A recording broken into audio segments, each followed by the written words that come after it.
चाहे आपकी जिंदगी में कितना भी बड़ा से बड़ा दुख क्यों ना आ जाए, आपको बस कुछ बातों का ध्यान रखना है और अवश्य ही ये दुख भी चला जाएगा। दुख को आप दो तरीके से देख सकते हैं। पहला ये, क्या आपकी जिंदगी में जो खुशी थी क्या वो ठहरी? वो भी चली गई ना, तो फिर इस दुख से क्या डरना, इसे भी जाना ही है, बस थोड़ा वक्त लगेगा। दूसरा ये कि जो भी होता है अच्छे के लिए होता है। जब कोई घटना घटित होती है तो हम परेशान हो जाते हैं, हमें लगता है कि ऐसा हमारे साथ क्यों हुआ है, पर हम उसके पीछे के अच्छाई को नहीं देख पाते और वो कहीं बाद में जाकर हमें पता चलता है कि हाँ, ये होना जरूरी था, तभी अच्छा हुआ है। चिंता से कुछ हासिल नहीं होता है, लेकिन चिंतन करने से ऐसी कोई चीज नहीं है जिसे जीवन में हासिल ना किया जा सके। चिंता और चिंतन में बहुत ही ज्यादा फर्क होता है। इन दोनों के बीच वही अंतर होता है जो एक आत्मविश्वास भरे स्वस्थ व्यक्ति और रोगी व्यक्ति के बीच होता है। जितना समय हम किसी काम को करने की चिंता में लगाते हैं, यदि हम उतना ही समय उस काम को करने में लगाएं तो यकीन मानिए व्यक्ति के जीवन में चिंता जैसी कोई चीज नहीं रह जाएगी। व्यक्ति के जीवन में काम कभी भी अधिक नहीं होता है, ये तो चिंता है जो उसे अधिक से अधिक बनाती ही जाती है। चिंता बिल्कुल शहद की मधुमक्खी की तरह होती है, जिसे जितना हटाओगे वह उतना ही चिपटती चली जाएगी। व्यक्ति को कभी भी भविष्य की चिंता नहीं करनी चाहिए, क्योंकि उससे उसके जीवन में कोई कार्य सिद्ध नहीं होता है। जो हुआ है वह अच्छा हुआ, जो हो रहा है वो अच्छा हो रहा है, जो होगा वो भी अच्छा होगा। तुम भूत का पश्चाताप मत करो, भविष्य की चिंता मत करो। अभी वर्तमान है, इसलिए वर्तमान में रहकर खुश रहो। ये परिवर्तन संसार का नियम है। जैसे तुम मृत्यु समझते हो वही तो जीवन है। एक क्षण में तुम करोड़ों के स्वामी बन जाते हो, दूसरे ही क्षण तुम दरिद्र हो जाते हो। मेरा तेरा छोटा बड़ा अपना पराया मन से मिटा दो, विचार से हटा दो, फिर सब तुम्हारा है, तुम सबके हो। अक्सर हम लोग चिंता में इतना डूब जाते हैं कि जीना ही भूल जाते हैं। हमें ये सोचना चाहिए कि हम समस्या का कैसे निवारण कर सकते हैं। हमारे अंदर बड़ी ही अजीब बीमारी होती है, वो ये जो हम लोगों के बारे में सोचने लगते हैं वो ही हम उन्हें मान बैठते हैं। जब तक आप उस व्यक्ति को अच्छे से नहीं जान लेते तो आप उसके बारे में ऐसी धारणा नहीं बना सकते। आपको किसी भी व्यक्ति को जानना है तो उसके साथ आपको समय बिताना पड़ेगा। जीवन में जब भी हम खराब दौर से गुजरते हैं तो मन में ये विचार जरूर आता है कि परमात्मा मेरी परेशानियां देखता क्यों नहीं है, मेरी परेशानियां दूर क्यों नहीं करता। लेकिन सुख दुख तो हमारे जीवन का हिस्सा है। जीवन है तो परेशानियां भी होगी। चलिए इसे कहानी के माध्यम से समझते हैं। एक युवक अपनी तमाम परेशानियों के लिए भगवान से शिकायत करता है। उसे लगता था कि एक वही अकेला इस संसार का सबसे दुखी व्यक्ति है। सिर्फ उसी के जीवन में तमाम मुसीबतें। उसको भगवान से इस बात की बड़ी शिकायत रहती थी कि भगवान ने संसार के सारे दुख उसके हिस्से में दे दिए। वह सोते जागते भगवान से प्रार्थना करता और फिर कभी भगवान को दोषी देता तो कभी खुद को कोसता रहता।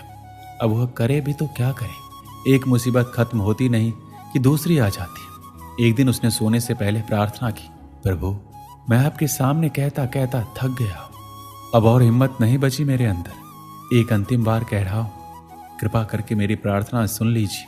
अगर आपको मेरे दुख नहीं मिटाने हैं तो कम से कम इतना तो कर सकते हैं कि किसी ऐसे व्यक्ति के दुखों से मेरा दुख बदल दीजिए जिसके जीवन में मुझसे कम दुख हो।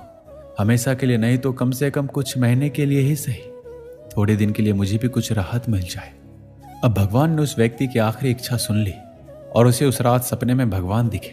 भगवान बोले, बालक मैं तुम्हारी प्रार्थना रोज सुनता था, पर मैं उनके ऊपर ध्यान ज्यादा दे रहा था जो तुमसे भी ज्यादा तकलीफ में है। तुम अपने सारे कष्टों को विस्तार से कागज पर लिखो, फिर एक गठरी बनाओ और शहर के मुख्य चौराहे पर जाकर उसे टांग कर आ जाओ। वह व्यक्ति हड़बड़ा कर नींद से जागा। पहले तो उसे बिल्कुल यकीन नहीं हुआ कि सच में भगवान आए थे और उन्होंने उससे ये सब बातें कही हैं। फिर सोचा कि आजमाने में क्या हर्ज है, क्या पता इससे कोई रास्ता निकल आए। उसने भगवान के आदेश के अनुसार अपनी सारी परेशानियां अलग अलग कागजों पर लिखी। इतनी परेशानियां लिख डाली कि कागज का ढेर खड़ा हो गया और उसे गठरी में ही बांधना पड़ा। अब वह व्यक्ति ने अपनी गठरी उठाई और पहुंच गया चौराहे पर, लेकिन वहां पहुंचकर चौराहे का नजारा देखकर अचंभे में पड़ गया। उसने देखा कि चौराहे पर तो पहले से ही लोगों की लंबी लाइन लगी हुई है। जो उसी की तरह अपने अपने दुखों की बड़ी बड़ी गठरी लिए आ पहुंचे। आखिर ये चक्कर क्या है? सब कुछ उसकी समझ से बाहर था। अभी वह इन विचारों में ही खोया था कि तभी एक आकाशवाणी हुई। उनमें सभी को अपनी गठरी को चौराहे पर अलग अलग खूंटी में टांग देने का आदेश हुआ। वहां बेहिसाब खूंटियां पहले से ही बनी थी। सभी ने अपनी अपनी गठरी टांगी और फिर ईश्वर के अगले आदेश का प्रतीक्षा करने लगे।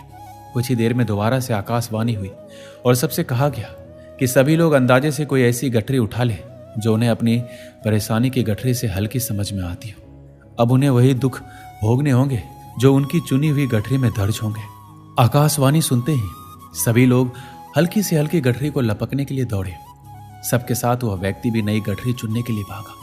खूंटियों में टंगी समस्त गठरियों को घूरता हुआ वो काफी देर तक अंदाजा लगाता रहा।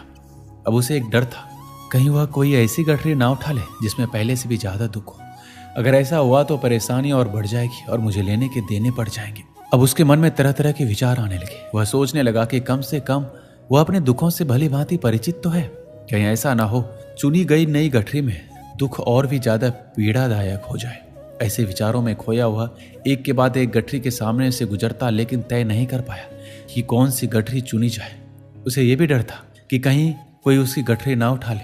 इस उधेड़-बुन में फंसे उस व्यक्ति ने आखिरकार अपनी गठरी ही उठा ली और चल पड़ा। उसने तय किया कि अब वह इन चुनौतियों का मुकाबला पहले से ज्यादा मजबूती से करेगा। धीरे धीरे वह व्यक्ति को अपने ही दुख दूसरों से कम होते हुए महसूस हो रहे थे और उसके जैसे ही भाव वहां मौजूद हर व्यक्ति में आ रहे थे। दोस्तों, सच में सबको अपना दुख ज्यादा बड़ा और ज्यादा पीड़ादायक लगता है कि वही संसार का सबसे दुखी प्राणी है। पर हम में से भी ज्यादा न जाने कितने और दुखी हैं। कितने ही लोग ऐसे हैं जिन्हें 2 वक्त का भोजन भी मुश्किल से नसीब होता है। जिन लोगों के पास साहस और हौसला है वह आत्मविश्वास की नाव पर सवार होकर आसानी से जीवन की कठिनाइयों से सफलता प्राप्त कर लेते हैं। जरा ऐसे लोगों के बारे में सोचिए जो जीवन मृत्यु के बीच झूल रहे हैं। कम से कम आप किस्मत की लाइन में इनसे आगे तो हैं, स्वस्थ हैं, अपने काम के लिए किसी पर निर्भर नहीं है, अपना काम खुद करने के काबिल है। श्री कृष्ण कहते हैं, आपको जब भी कोई चिंता हो तो आपको अपने दिमाग से ज्यादा अपने दिल की सुननी चाहिए। आपको जो भी अच्छा लगता है आपको वो चीजें करनी चाहिए। आपको कहीं घूमने से सुकून मिलता है तो आप कहीं घूमने चले जाएं। आपको अगर संगीत का शौक है तो संगीत सुन लीजिए। ये सबसे आसान तरीका है चिंता मुक्त जीवन व्यतीत करने का। जब तक आप दुनिया की परवाह करते रहेंगे तब तक आप चिंता में घिरे रहेंगे। आप अपने मन में कोई भी बात ना रखें। अगर किसी की बातों से आपको कोई चिंता होती है या आपका दिल दुखता है तो उस व्यक्ति को जरूर बोलें। बोलने से आपका मन हल्का होगा। अगर आप चुप रहेंगे तो अंदर ही अंदर तड़पते रहेंगे। जीवन में कुछ भी हो उससे घबराएं नहीं, उसका डटकर सामना करें। उसके ऊपर चिंता करने से कुछ नहीं होगा। चिंता करने से तो सिर्फ तकलीफ ही बढ़ती है, उसका हल नहीं मिलता है। चिंता एक ऐसा कीड़ा है जो आपको अंदर ही अंदर खोखला कर देता है। चिंता का सिर्फ एक ही कारण होता है और वो है नकारात्मक सोच। गलत सोच से मेरा मतलब ये नहीं है कि आपकी सोच बुरी है। मेरे कहने का सिर्फ यही मतलब है कि आप जो भी काम करते हैं उस काम को लेकर आपके विचार गलत हो जाते हैं। आप कुछ ज्यादा ही सोचने लगते हैं। सोचना कोई बुरी बात नहीं होती। काम शुरू किया है तो उसके बारे में सोचना तो होगा ही, पर मुश्किल तो तब आती है जब आप उस काम के लिए गलत सोचना शुरू कर देते हैं और यही सोच ही आगे जाकर आपकी चिंता का कारण बनती है। चिंता एक ऐसी बीमारी है जो आपके मन की खुशियों को खा जाती है। कुछ लोग ऐसे होते हैं जो बहुत ही ज्यादा चिंता करते हैं। इसी वजह से वह कभी खुश नहीं रह पाते। उन्हें किसी भी बात से खुशी नहीं मिलती। वह सिर्फ एक ही बात को लेकर चिंता में डूबे हुए रहते हैं। लगातार उसी के बारे में सोचते रहते हैं और चिंता करते रहते हैं। ऐसे लोग हमेशा मायूसी और दुख के घेरे से घिरे हुए रहते हैं। चाहे कोई खुशी का मौका हो या कोई भी त्योहार, उन्हें कोई फर्क नहीं पड़ता। कोई भी चीज से खुश नहीं हो पाते क्योंकि उन्हें लगता है कि सारी जिम्मेदारी उनके कंधे पर है। सबसे पहले कल क्या होगा उसके बारे में ना सोचो, क्योंकि उससे आपका आज भी बर्बाद होगा। और कल किसी ने नहीं देखा है, लेकिन आज आप क्या कर सकते हैं वह आपके हाथ में है। उत्सव या खुशी के लिए किसी दिन का इंतजार मत करो। अपने आज को उत्सव बना लो और खुश रहना सीखो। समस्या हर किसी की जिंदगी में है। आप ऐसे पहले इंसान नहीं हैं।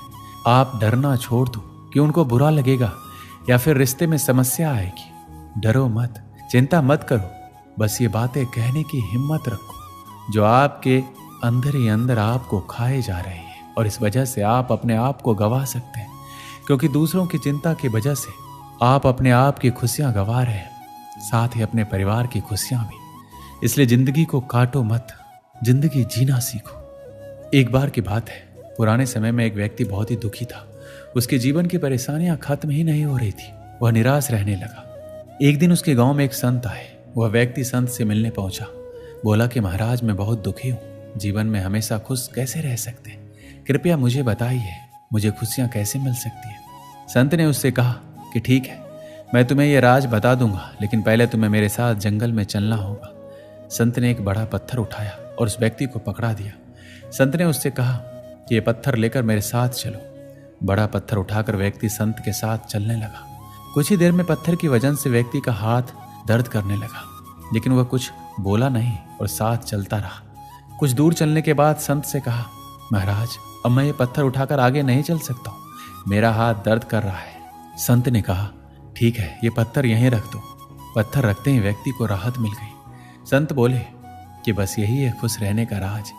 जिस तरह तुम एक पत्थर को उठाकर ज्यादा दूर नहीं चल सके, ठीक उसी प्रकार तुम अपने दुखों के बोझ को उठाकर तुम खुश नहीं रह सकते हो। व्यक्ति को यह बात समझ आ गई। उसने संत को प्रणाम किया और दुखों को छोड़कर आगे बढ़ने का संकल्प किया। इससे हमें यही सीख मिलती है कि हम जब तक दुख देने वाली बातों को याद करते रहेंगे, तब तक हमें खुशियां नहीं मिल सकती। बीते दिनों की दुख देने वाली बातों को भूलकर आगे बढ़ना चाहिए और हमें खुश रहना चाहिए। दोस्तों, इस वीडियो में बस इतना ही। मिलते हैं अगले वीडियो में। अपना ख्याल रखिएगा। जय श्री कृष्ण।